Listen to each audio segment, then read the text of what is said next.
సరే జూబ్లీహిల్స్ ఇల్లు ఉందంటే అది నాన్నగారు మాకు ఆయన కట్టించి ఇచ్చింది నాకు. జూబ్లీహిల్స్ ఇల్లుపూరు. ఇవాళ నా సొంతంగా నేను ఇల్లు కట్టుకుంటున్నా అంటే హిందూపూర్ నా నేను సొంతంగా. అది నా ఇక్కడ నాకు సొంత ఊరు అంటే ఇప్పుడు హిందూపూరు. అది నా అడ్రస్ కేర్ ఆఫ్ హిందూపూర్. అంతే. చాలా సంతోషంగా ఉందండి. అందరికీ మా కార్యకర్తలు అందరూ కూడా బాగా స్పెషల్స్గా ఉండాలి. ఇప్పుడు అంటుంటాం మనం ఇల్లులాగా. నా ఇల్లు కాదు ఇది. ఇది మా నాయకులు అయితేనేమో మా కార్యకర్తలు అయితేనేమి ప్రతి ఒక్కళ్ళు ఎవరు వచ్చినా వాళ్ళకి బాగా స్పేషియస్గా ఉండటం కోసమని వాళ్ళందరూ అభ్యర్థన మేరకు ఇవాళ ఇక్కడ ఇల్లు కట్టడం.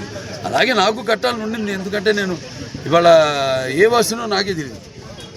నేనేమో పుట్టింది చెన్నైలో, నేనంతా పెరిగింది హైదరాబాద్. హిందూపురం నియోజకవర్గం సేవలు అందించడానికి ఆయన 3 సార్లు, ఇప్పుడు 3వసారి మళ్ళీ ఇక్కడి నుంచి ఎన్నికయ్యే అలాగే సేవ చేసే భాగ్యం.